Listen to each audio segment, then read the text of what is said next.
Հարգելի հայրենակիցներ, բարև ձեզ։ Այսօր ձեր հետ միասին խոսելու ենք աշխարհաքաղաքական մրցակցության մասին Հայաստանի համար։ Այո, այսօր մենք ձեր հետ միասին վկա ենք նրա, որ Հայաստանի համար սկսվել է շատ լուրջ մրցակցություն համաշխարհային առումով։ Հայաստանի դերը եւ կարևորությունը գնալով լուրջ աճել է, եւ մենք ձեր հետ միասին պետք է խոսենք այսօր թե ինչի հետ իրականում սա կապ ունի, ինչն է պատճառը սրա, եւ շատ ուղիղ պետք է ասեմ ձեզ, որ Իրանի ուղղությունով պատերազմային իրավիճակը Իսրայելի հետ, Ռուսաստանի պատերազմը Ուկրաինայի դեմ բերել են հարավային եւ հյուսիսային ճանապարհների լոգիստիկ մատակարարման ուղիների փակվելու իրականությանը։ Զուգահեռ դրա դա նաև բերել է աշխարհաքաղաքական առճակատմանը Ռուսաստանի ուղղությունով արևմուտքի, ինչպես նաև Իրանի ուղղությունով արևմուտքի, ինչպես Ուկրաինայի, այդպես էլ Իսրայելի թիկունքում, իհարկե Միացյալ Նահանգները եւ Եվրոպական միությունն է։ Եվ ամբողջ ուշադրությունը հիմա անցել է դեպի կենտրոնական հատված։ Իսկ կենտրոնական հատվածում մենք ձեր հետ հիմա ավելի մանրամասն կխոսենք, թե ինչ դեր ունի Հայաստանը եւ ինչու է այդպես հայտնվել, որ հիմա Վրաստանի դերը շարունակաբար նվազում է եւ աճում է Հայաստանի դերը։ Ինչ հնարավորություններ ունի Հայաստանը հիմա, որ ճիշտ օգտագործի եւ ինչ արդյունքներ կարող է քաղել, ինչպես ենք մենք կարող այստեղից, այս իրավիճակից հաղթած դուրս գալ եւ ինչպես հնարավորություն ունենք, որ դարձնենք այս իրականությունը, այս հնարավորությունը եւ այս իրավիճակը դարձնենք մեծ պատմական հաղթանակ երկարատև ժամկետով։ Ինչպիսի կարա լինի Հայաստանի եւ Վրաստանի հարաբերությունները այս տրամաբանության մեջ եւ արդյոք ունենք հնարավորություն միասին գործելու, թե Հայաստանը եւ Վրաստանը առանձին օրակարգներ ունեն եւ պետք է ունենան։ Այս բոլոր հարցերը շատ մեծ կարևորություն ունի հատկապես գալիք ընտրությունների նախաշեմին, երբ մենք նաև փորձում ենք հիմա ձեր հետ միասին հասկանալ եւ շարունակել այն քննարկումը, որը երեք ունեցանք JD Vance-ի Միացյալ Նահանգների փոխնախագահի այցի հետ կապված, որ հասկացանք եւ գնահատական ուղիղ տվեցինք, թե ինչ է Միացյալ Նահանգները առաջարկում, ինչ ուղղությամբ է զարգանում Հայաստան-Միացյալ Նահանգների հարաբերությունները։ Այս համատեքստում կարևորագույն նշանակություն ունի հասկանալ, թե ինչպիսի երկու ուղի է եւ երկու հնարավորություն է Հայաստանի առջեւ եւ ոնց պետք է մենք ձեր հետ միասին շարժվենք այդ ճանապարհով։ Շատ կարևոր եւ հետաքրքիր քննարկում ենք ձեր հետ միասին ունենալու։ Ես առաջին հերթին կոչ եմ անում ձեզ, որ անպայման լայքեք հենց հիմա այս վերլուծությունը, սրանով դուք աջակցում եք ալիքի զարգացմանը, գրեք ձեր մեկնաբանությունները եւ կարող ենք այնտեղ քննարկումը մեր շարունակել, ինչը շատ նաեւ կարևոր է, որովհետեւ սա միայն հարթակ չի, որտեղ որ ես եմ ձեր հետ խոսում, այլ նաեւ դուք էլ իմ հետ այստեղ խոսում եք եւ միմյանց հետ եւ սա այսպիսի կարևոր հնարավորության վայր է։ Բացի դրանից իհարկե բաժանորդագրվեք, դրեք զանգակը եւ տարածեք այս վերլուծությունը։ Շնորհակալություն բոլոր նրանց, ով սա անում է։ Անցնենք առաջ, հարգելի հայրենակիցներ, եւ սկսենք նրանից, որ երեկվա մեր վերլուծությունը կարծում եմ լուրջ ձևով ամփոփեց իհարկե JD Vance-ի անձը Հայաստան, բայց ես պետք է ուղիղ ասեմ, որ ոչ մեկ, ոչ էլ մի քանի վերլուծություն բավարար չի լինի նրա համար, որ մենք կարողանանք լիարժեք ձեր հետ միասին քննարկել ամբողջ այդ փաթեթը պայմանավորվածությունների, որոնք ձեռք են բերվել հենց Միացյալ Նահանգների հետ եւ իհարկե մենք պետք է հասկանանք, թե ինչ ժամկետների մասին է խոսքը գնում։ Առաջի հերթին պետք է ասեմ, որ խոսք է գնում TRIP ծրագրով 50 եւ 100 տարվա մասին։ Այսինքն, երբ Հայաստանի արտաքին գործերի նախարար Արարատ Միրզոյանը ասում է երեխեք սա ձեր համար է, ապա ճիշտ է ասում, որովհետև սա առաջի հերթին հենց մեր ապագա սերունդների համար է։ Այո, սա ոչ միայն ներկայի, այլ նաև ապագայի տրամաբանություն ունի։ Եվ նաև պետք է արձանագրեմ, որ այնինչ Փաշինյանը եւ իր քաղաքական ուժը նախորդ ընտրություններում հայտարարել էր ինչպես ապագա կա ապագա, հիմա փաստացի արդեն իրականություն է դարձել, այսինքն այդ ապագան արդեն եկել է։ Բայց մենք պետք է շատ ուղիղ ասենք, որ սա ոչ միայն վարչապետի, ոչ միայն այսօրվա քաղաքական իշխանության եւ մեծ առումով քաղաքացիական հասարակության, որը ներառում է ինչպես քաղաքական, այդպես էլ զուտ քաղաքացիական եւ վերլուծական եւ ուրիշ շրջաններ, եւ ես էլ ինձ այդ քաղաքացիական համահայկական հանրության մաս եմ համարում, մեր միասնական ջանքերի արդյունքը, եւ ես դա նաեւ տեսնում եմ ձեր գնահատականներում եւ ես շատ դրական եմ գնահատում այդպիսի մոտեցումը։ Այսինքն մենք պետք է հասկանանք, որ միշտ որևէ առաջընթաց դա ոչ միայն իշխանությունների, այլ նաեւ լայն առումով քաղաքացիական հասարակության ձեռքբերումն է, բայց մյուս կողմից պետք է ասել, որ մենք տեսնում ենք այդպես կոչված ընդդիմության, իսկ իրականում գործակալական ցանցում սքոր է փաստացի հայտարարված եւ տեսնում ենք խոսքին Էդգար Ղազարյանը ինչպես է տարածում տեղեկատվություն, որ այդ ԱԹՍ-ները, որը մենք Միացյալ Նահանգներից գնել ենք, փաստացի Իրանի դեմ է օգտագործելու Հայաստանը, սրանով փաստացի պետական դավաճանություն գործել, որտեվ այնինչ դեռ չի արվել եւ ինքը չի կարող մեղադրել Հայաստանի նրա համար, ինչ Հայաստանը չի արել։ Ինքը մեղադրում է, այն էլ այնպես է մեղադրում, որ փաստացի սա ստեղծում է Հայաստանի համար լրջագույն անվտանգության խնդիրներ, նույն Իրանի ուղղությունով եւ սրանով ինքը եւ իր նմանները, այդպես կոչված ընդդիմությունը սպասարկում են իրականում Հայաստանի դեմ շահերը եւ թշնամական շահերը եւ սա շատ ուղիղ պետք է ասվել, բայց մրցակցության մաս է սա եւ ես ուզում եմ շատ ուղիղ այսօր ձեր հետ միասին խոսել, թե ինչ մրցակցություն է տեղի ունենում։ Հարգելի հայրենակիցներ, ուղիղ պետք է ասեմ, որ Եվրասիայի մայրցամաքում կարևորագույն նշանակություն ունի հենց հարավային Կովկասի հատվածը։ Ես ձեր հետ միասին նոր խոսեցի եւ քննարկեցինք այն հարցը, որ Ռուսաստանի եւ Իրանի ուղիները փաստացի փակ են։ Այսինքն միակ հնարավորությունը կապի մնում է հարավային Կովկասը եւ հարավային Կովկասում լոգիստիկ կապերի առումով կարևորագույն նշանակություն ունի իհարկե հենց առաջի հերթին կապը, որը գալիս է կենտրոնական Ասիայից Ադրբեջանով եւ գնում է դեպի արևմուտք։ Հարցը նրանում է, որ Ադրբեջանը ամեն դեպքում է լինելու այդ կապի կենսական մաս, բայց երկրորդ արդեն կապող ճանապարհը դա կլիներ խոսքին Ռուսաստանը, բայց չի կարող լինել Իրանը, նաեւ չի կարող լինել, մնում է միայն երկու պետություն՝ Վրաստանը եւ Հայաստանը։ Երկար տարիների ընթացքում Վրաստանը կատարում էր այս կարևորագույն դերը այստեղ եւ շահում էր մեծ առումով նրանից, որ գտնվում էր Ռուսաստանից հեռու եւ գտնվում էր Միացյալ Նահանգների եւ Եվրոպական միության դաշնակցի կարգավիճակում եւ դուք գիտեք, որ այստեղ կար ծրագրեր, ինչպիսին է եւ մինչեւ հիմա գործում են Բաքու-Թբիլիսի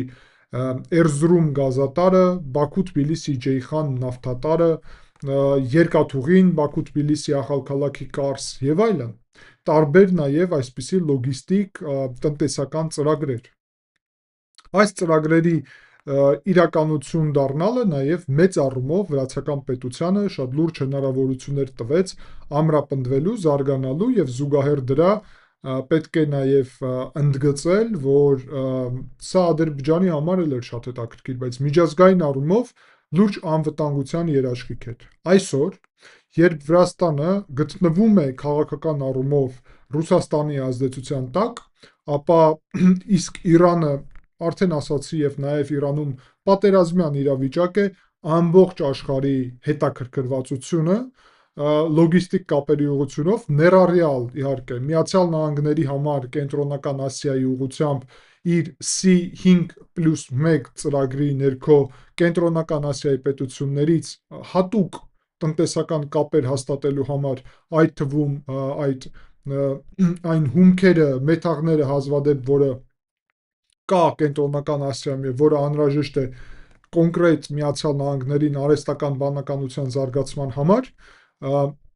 շատ մեծ նշանակություն ունի հենց կենտրոնական Ասիայի ուղղությունը։ Եվ հետաքրքիրը այն է, որ նոյեմբերին 2025 թվականի, երբ նախագահ Դոնալդ Տրամպը հանդիպեց Սպիտակ տանը Կենտրոնական Ասիայի պետությունների առաջնորդների հետ, ստորագրվել էր փաստաթուղթ, հարգելի հայրենակիցներ, որտեղ որ գրված էր TRIP ծրագիրը։ Այսինքն այդ TRIP ծրագրից հետո իրականում տեղի ունեցավ այն, ինչ մենք արձանագրում ենք ինչպես կարևորագույն զարգացում հայ-ղազախական հարաբերություններում։ Հայաստանը եւ Ղազախստանը դարան ռազմավարական գործընկերներ եւ Ղազախստանը սկսեց Հայաստանի հետ ել ավելի խորացնել հարաբերությունները նրանից հետո, ինչ կարելի ասել, որ Միացյալ Նահանգներից ստացավ հստակ ուղերձ եւ մեսիջ։ Բոլոր ծրագրերը այստեղ անցնելու են TRIP-ի միջոցով։ Բոլոր այդ ճանապարհները եւ կապը արևմուտքի հետ։ Եվ Կենտրոնական Ասիան իդեմս առաջերտին ամերախոշոր պետության Ղազախստանի դարավ հետաքրքրված հենց Հայաստանի այս դերով։ Բայց տեսեք, այստեղ ես պետք է եւս հիշեմ մեր երեկվա ձեր հետ միասին վերլուծությունը։ Այնտեղ J.D. Vance-ը նշում է, որ ոչ միայն չիպերի օգտագործում Հայաստանի տարածքում, այլ նաեւ չիպերի արտադրություն։ Եվ սա շատ հետաքրքիր է։ Արտադրության համար կարող են կիրառվել նաև այն հումքերը, որը կա Հայաստանում, հոսանքը, որը կա Հայաստանում եւ կլինի ատոմակայանի շնորհիվ, բայց նաև Կենտրոնական Ասիայից եկած հումքերը, այսինքն չեն գնա դեպի Միացյալ Նահանգներ, առնվազն մեծ մասը չի գնա, մի մասը չի գնա եւ կմնա Հայաստանում եւ Հայաստանում կլինի այդպիսի հնարավորություններ մշակելու, զարգացնելու այդ ոլորտը եւ այդ ուղին։ Սրանով, հարգելի հայրենակիցներ, պետք է արձանագրել, որ այն ծրագիրը, որի մասին ես խոսում եի ձեր հետ միասին, եւ դա Իսրայելի նման դարձնելը Հայաստանը,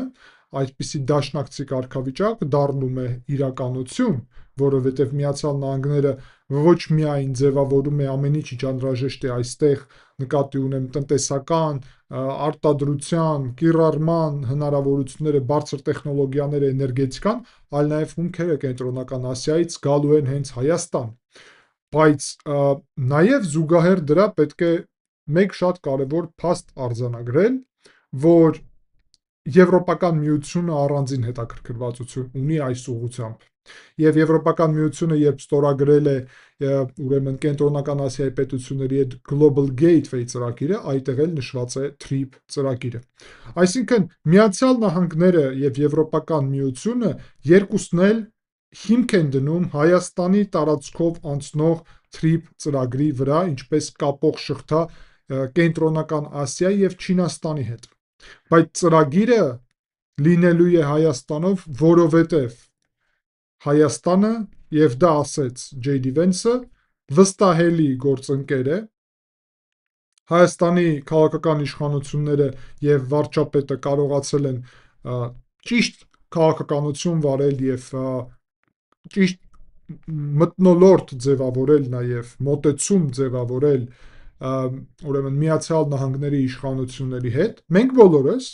ես իմ նաեւ դերն եմ այդտեղ ունեցել առնվազն կոնկրետ օրակարգով, երբ պետական դեպարտամենտի հրավերքով գտնվում էի օգոստոսի 8-ին, այդ թվում եւ օգոստոսի ընթացքում առհասարակ, երբ ստորագրվում էր այդ փաստաթղթերը Վաշինգտոնում, Միացյալ Նահանգներում եւ առհասարակ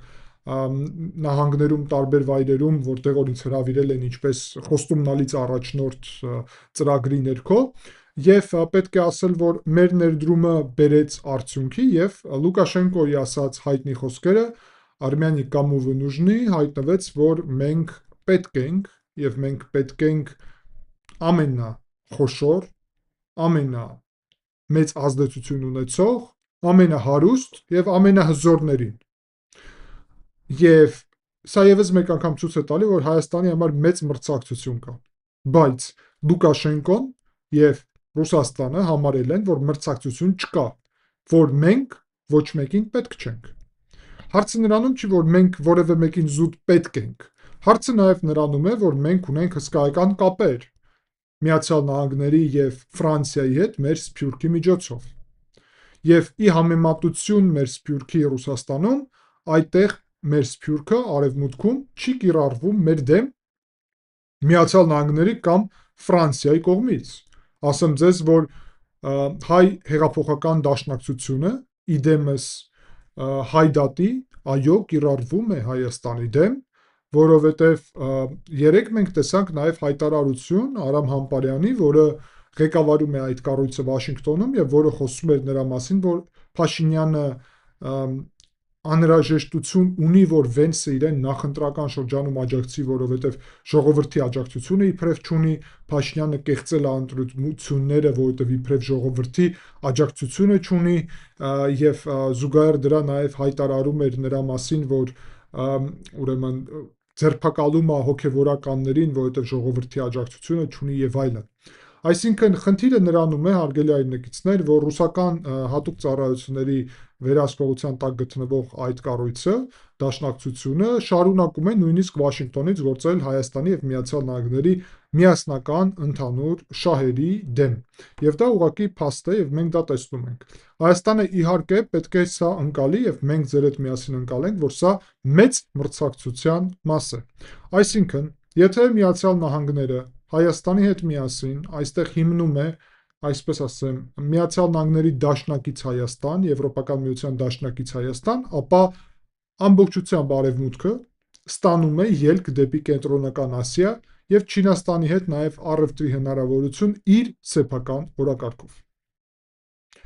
Եվ նաեւ ամենակարևոր հարցերից մեկը թյուրքական պետությունների միության, Թուրքիա, Ադրբեջան, Ղազախստան, Ուզբեկստան, Թուրքմենստան, Ղրղստան սահմանափակելու հնարավորություն, որովհետև Հայաստանը բաժանում է Թուրքիան եւ Ադրբեջանը իրարից։ Մենք չենք խոչընդոտում կապը Թուրքիայի եւ Ադրբեջանի միջև, մենք հակառակը ուզում ենք լինել եւ ես մի քանի անգամ դա ասել եմ ադրբեջանական պետական ԶԼՄ-ներին իմ հարցազրույցներում, մենք ուզում ենք լինել գործընկեր, փոխշահավետ ձևաչափի հարաբերություններով, բայց մեր տարածքային ամբողջականությունը, ինքնիշխանությունը որևէ հարցի տակ դրվել չկարող։ Եվ դա ամրապնդված է Տրիփի մասին պայմանագրով, փաստաթղթերով,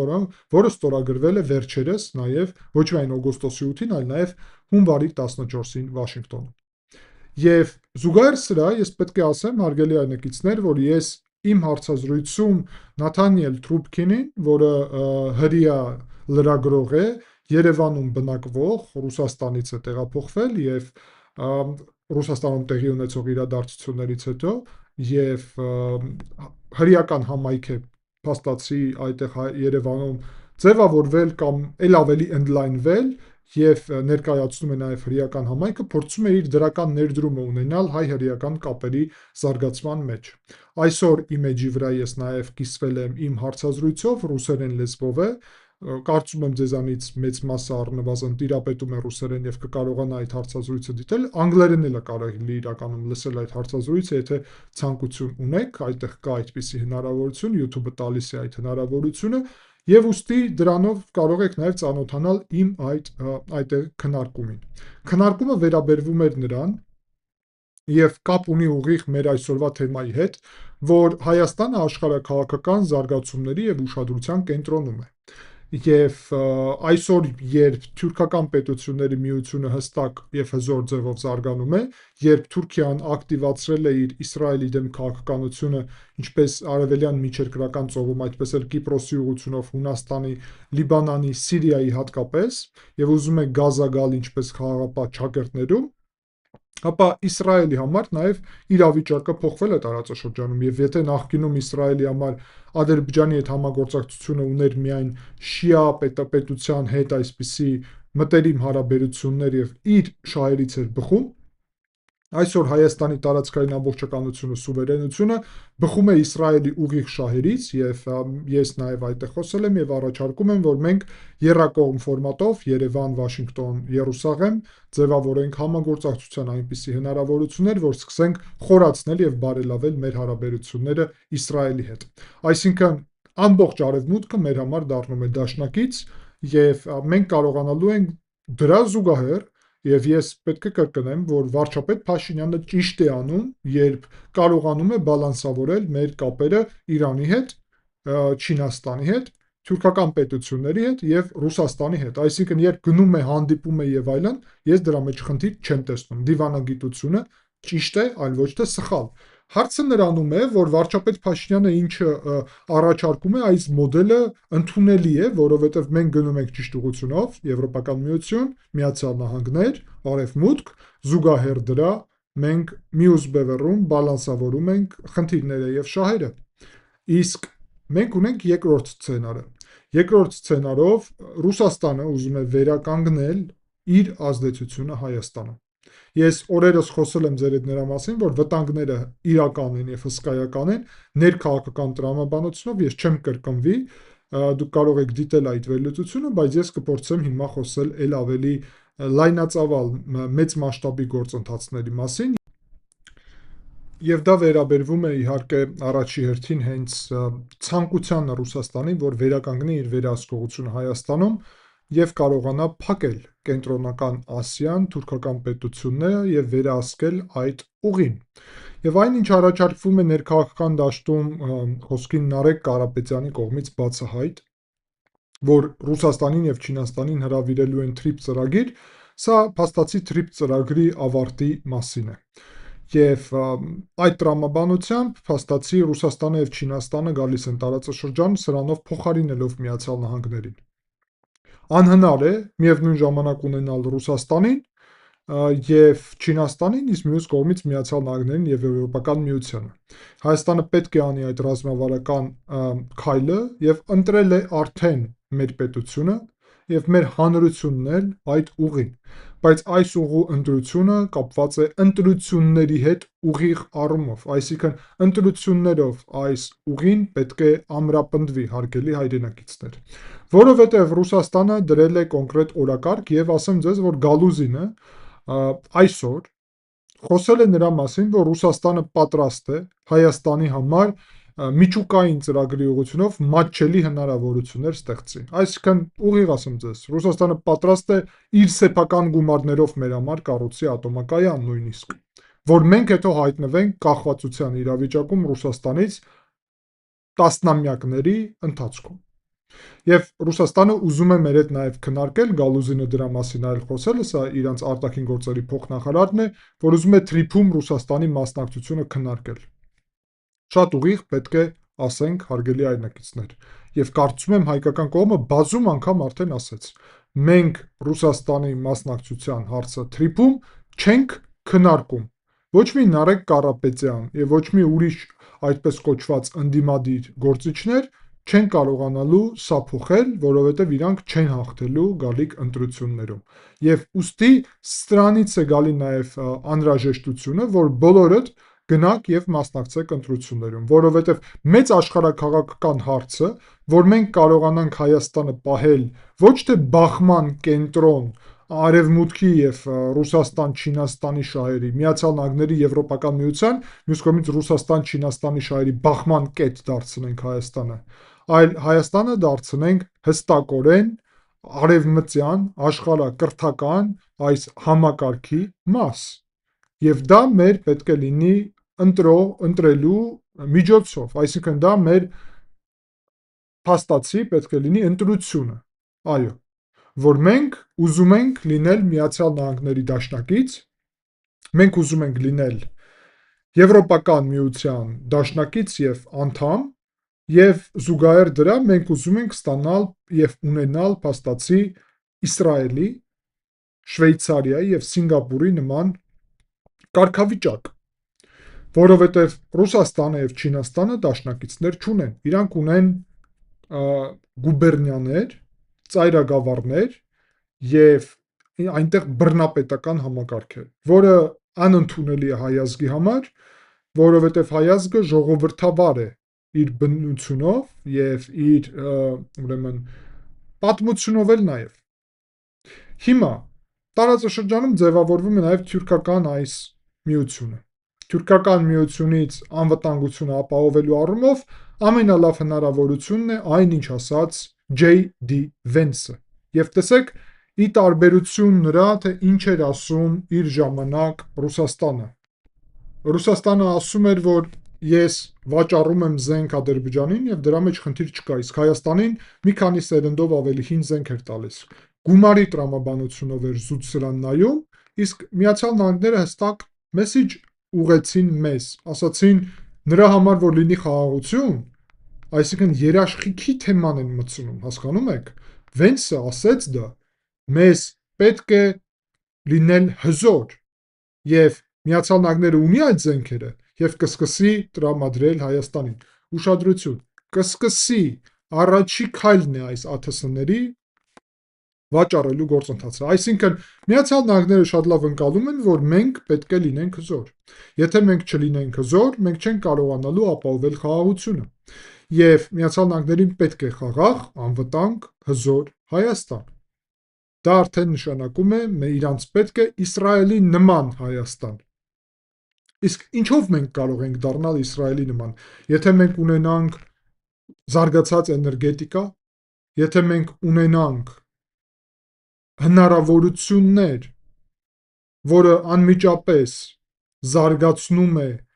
բարձր տեխնոլոգիաները, կլինի դա չիպերի արտադրությունը, թե չիպերի օգտագործումը,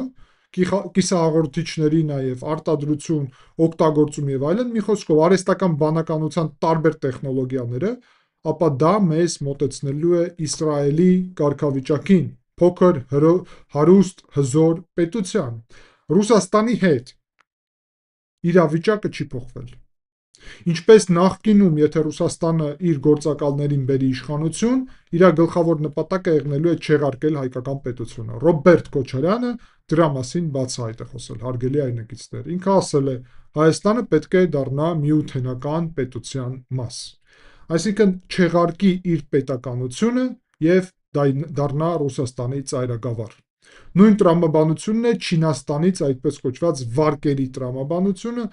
Կարապետյանների ընտանիքի։ Այսինքն մեծ աշխարհաքաղաքական խաղում այս խաղացողները փորձում են Չինաստան, Ռուսաստան, Իրանի ուղղությունով մեզ տանել, հակաամերիկյան, հակաեվրոպական։ Ինչ է մեզ կապում այդ հակաարևմտյան պետությունների հետ։ Ոչինչ, առհասարակ։ Միակ բանը, ինչ կապում էր, դա Ռուսաստանի հետ մեր կապերն էին, որովհետև Հայաստանը չունի Չինաստանի հետ խորը պատմական որևէ կապ, եւ ինչ վերաբերում է Իրանին, ապա այո, մենք իհարկե Չինաստանի հետ նաև ուզում ենք դրական հարաբերություններ, բայց Իրանը Հայաստանի համար դաշնակից չէ։ Իրանի մոտեցումները արտաքին քաղաքական, որը Միացյալ Նահանգների թշնամի է համարում, չի համապատասխանում մեր գնահատականներին, մենք Միացյալ Նահանգներին խորը գործընկեր կամ շատ սերտ գործընկեր կամ նույնիսկ դաշնակից, ես անձամբ դաշնակից եմ համարում։ Եվ հաշվի առնելով այդ ամենը, հարգելի այրենակիցներ, սա լրիվ կեղծ օրակարգ է դեպի արևելք այդ ուղին։ Մնում է միայն Ռուսաստանը, այդտեղ էլ մեզ կապում է իրականում համայնքը։ Եվ ես ուղղակի մտածում եմ, որ մենք պետք է հասնենք նրան, որ ամենահետաքրքիր տարբերակը կարա լինի, եթե մենք Ռուսաստանից հայերը վերադառնան Հայաստան։ Այո, միանգամից քաղաքացիություն իհարկե չի կարելի տալ, միանգամից քվեարկելու հնարավորություն չի կարելի տալ, հասկանալի է թե ինչու, վտանգներ կան, բայց եթե կամաց-կամաց մենք Ռուսաստանում համայնքի ուրեմն քանակը նվազեցնենք եւ դրանով ավելացնենք Հայաստանի Հանրապետության բնակչության քանակը, ապա դա մեզ շատ ի նպաստ կլիներ, որովհետեւ Ռուսաստանում այդ մեր համայնքը, այնպես էլ Ուկրաինայում պատերազմում են իրանց ստիպում մասնակցել եւ շատերը զոհվում են, այնպես էլ իրանք շատ բարդ իրավիճակում են, Ռուսաստանի ճակատագիրը եւ ապագան նաեւ հասկանալի չէ եւ ամեն դեպքում, բայց Հայաստանը ամեն դեպքում ասեմ, որ համայնքի պատճառով չի կարող իր անվտանգությունը հարցի տակ դնել։ Այսինքն ուղիղ ասելով եւ ամփոփելով այս հարցը եւ թեման, մենք ձեր հետ միասին տեսնում ենք, որ այսօր Վրաստանը, որը իր ռուսամետ իշխանությունների պատճառով եւ հակաարևմտյան քաղաքականության պատճառով արդեն եղած երկաթուղիները, գազատարները, նավթատարները, նավահանգիստները կորցնում է ոչ թե ֆիզիկապես ամեն ինչ իր տեղում է։ Միացյալ Նահանգները եւ Արևմուտքը ասում են, մենք չենք օգտագործելու սա, մենք նախընտրում ենք Հայաստանը։ Վենսը գալիս է ոչ թե Վրաստան, այլ Երևան, Հայաստան, հիմա Ադրբեջան, բայց Վրաստան չի գալի։ Ոչ թե դրամա, որ Թրիփի ծրագիրը անցնում է այնտեղով եւ Վրաստանը կապ չունի դրա հետ, ոչ, այլ դրամա, որ իրանք Վրաստանում պատրաստ չեն որևէ ոչ ներդրում, ոչ ուղիղ քայլ անել, որովհետև այսօրվա իշխանությունների հանդեպ չկա վստահությունը, այսօրվա հանրության հանդեպ չկա վստահությունը, ճիշտ է, փողոցում գտնվող հանրության հանդեպ եւ ընդդիմադիր ուժերի հանդեպ կա, բայց իշխանական այդ ուժերի հետ չկա։ Այսինքն Հայաստանում մենք ընկալվում ենք, այսպես ուղիղ ասեմ, որ մենք այդ իշխանություն լայն պատկերացումով դրա մասն ենք բոլորս։ Այդպես ենք ընկալվում առնվազն։ Ինչ նկատի ունեմ, կա նեղ պատկերացումով իշխանություն, քաղաքացիական պայմանագիր։ Իսկ կա լայն պատկերացումով այն ուժերը եւ այն քաղաքական, քաղաքացիական սփյուռքի ուժերը, որոնք միասին են գործում պետության հետ, եւ ես ինձ իրոք իհարկե այդ թվում եմ նաեւ ներառում, որ մենք միասին ենք գործում պետության ուրեմն զարգացման եւ գաղափարի համար, բայց Վրաստանում այսօր որևէ մեկը իշխանությունների հետ միասին չի գործում, այսինքն բոլորը թշնամի են համարվում, այդ թվում ես էլ եւ մեր քաղաքական այստեղ տարբեր ուժերը, որտեղ այսօր զավթված է այստեղ իշխանությունը եւ իրանք հայտարարում են, որ մենակ իրանք են լեգիտիմ, մենակ իրանք գիտեն եւ իրանք ծավալում են հակաարևմտյան ուղի։ Այսինքն Վրաստանը կորցնում է այդ պատմական հնարավորությունը, ես իհարկե փորձելու եմ այնպես անեմ, որ վերականգնենք դա, որովհետև Վրաստանը եւ Հայաստանը միասնական այդպիսի ճանապարհ պետք է ունենան։ Բացատրեմ ինչու։ Բայց միջև բացատրելը ասեմ, որ փորձում եմ վերականգնել, բայց ինչքանով կստացվի, դա չգիտեմ, որևէ մեկը չգիտի։ Որովհետև տեսեք, Հայաստանը այսօր կարա դառնա այդ կապող շղթան շատ կարևոր եւ կարա այս փուլում եղած այս հնարավորությունները օգտագործի եւ դա շատ կարևոր պատմական հնարավորություն է, մենաշնորհային իրավիճակ է Հայաստանի համար նաեւ, բայց կա մյուս հարցը, շատ կարևոր։ Հայաստանին երկար ժամկետով պետք է նաեւ կապ Միացյալ Նահանգների հետ։ Կամ այդ կապը լինելու է Վրաստանի միջոցով, կամ եթե Իրանը ազատագրվի, ինչը բարդ բան է, նկատի ունեմ, որ գա Ամերիկա մեծ այդտեղ իշխանություն, Ռեզա Փեհլևի, կամ էլ այդ դեպքում, իհարկե, բայց դա բարդ է, չգիտենք։ Մյուս հարցն է Վրաստանը։ Թուրքիայի տարածքով ինչքան էլ մենք տարբեր սցենարներ չներառենք, ամեն դեպքում մեր համար Միացյալ Նահանգների հետ ռազմական կապը լինելու է բարդ։ Իրոք բարդ է լինելու, կարելի է ինչ-որ մակարդակով եւ աստիճանով դա ունենալ, բայց ամեն դեպքում դրա վրա հույս դնել չկարելի։ Այսինքն հայ ժողովրդի համար Վրաստանի միջոցով դեպի Սև ծով կապը կարևորագույն նշանակություն ունի ամեն դեպքում եւ միջև Իրանում այս իշխանություններն են հատկապես եւ ուստի Վրաստանի հետ երկարատև հարաբերությունները շատ մեծ նշանակություն ունեն, բայց ոչ թե Վրաստանի այսօրվա իշխանությունների, որոնց հետ Հայաստանի գործող իշխանությունները դիվանագիտական հարաբերություններ են զարգացնում, ինչը տրամաբանական է, որևէ մեկը դրա դեմ չի, բայց պետք է հասկանալ, որ իրական հարաբերություններ կարելի է ձևավորել միայն եթե Վրաստանը վերադառնա իր ճիշտ արևմտամետուղու վրա, որտեղ որ Հայաստանը եւ Վրաստանը կարող են միասին գործել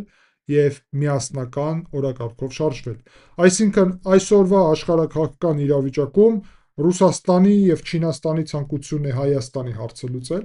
եւ թուրքերին դա նաեւ կարա ձեռ տա, որովհետեւ մենք ձեր հետ միասին ապագայում կխոսենք Թուրքիայում շատ կարեւոր մեկ հայտարարության մասին, որը շատ մեծ վտանգներ է պարունակում Իրանից մեր համար եւ դա կարևոր թեմա է առանձին քննարկելու, բայց նաեւ այդ տրամաբանությունով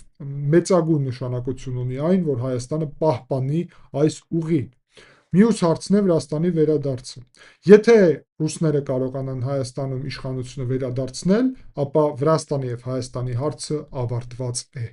Վերջ։ Կովկասում ժողովրդավարության հարցը ավարտված է եւ փաստացի Վրաստանը եւ Հայաստանը կարող են ստանալ գուբերնիայի կարգավիճակ դրանից հետո։ Սա շատ վտանգավոր զարգացում է, սա ահռելի մեծ վտանգներ է պարունակում մեր ազգի համար, այսինքն Հայաստանի համար այս մրցակցության ուղղությամբ պատասխանը պետք է լինի հստակ։ Հայաստանը պետք է օգուտներ քաղի այդ մրցակցությունից, կարողանա նաեւ Ռուսաստանի, Չինաստանի եւ Իրանի հետ հարաբերությունները բալանսավորել, զարգացնել, այո, այդտեղ առևտրի հարաբերություններ կան, այդտեղ տնտեսական ոլորտի եւ այլն շատ ոլորտների, այդ թվում լոգիստիկ կապերի ուղղությունով մենք իրանց համար էլ պատրաստ ենք ստեղծել հնարավորություններ, բայց Հայաստանի ուղին դեպի արևմուտք հարցի տակ չպետք է դրվի։ Եթե դրվի, մենք Իսրայելի կարգավիճակի փոխարեն ապագայում մենք շարժվելու ենք մոտավորապես Բելարուսի կամ Հյուսիսային Կորեայի կարգավիճակով։ Վրաստանը, ասեմ ձեզ, որ շարժվում է Հյուսիսային Կորեայի եւ Բելարուսի կարգավիճակով։ Եվ ինչքան Վրաստանում մենք կկարողանանք դիմանալ, դա մեծ հարց է այս գործընթացներում, բայց Հայաստանը անպայման պետք է կարողանա այս մրցակցությունից հաղթած դուրս գալ։ Շնորհակալ եմ հարգելի այրենակիցներ ուշադրության համար, չենք մոռանում անպայման լայքել, գրել մեկնաբանությունները, բաժանորդագրվել եւ դնել զանգակը, կհանդիպենք, ցտեսություն։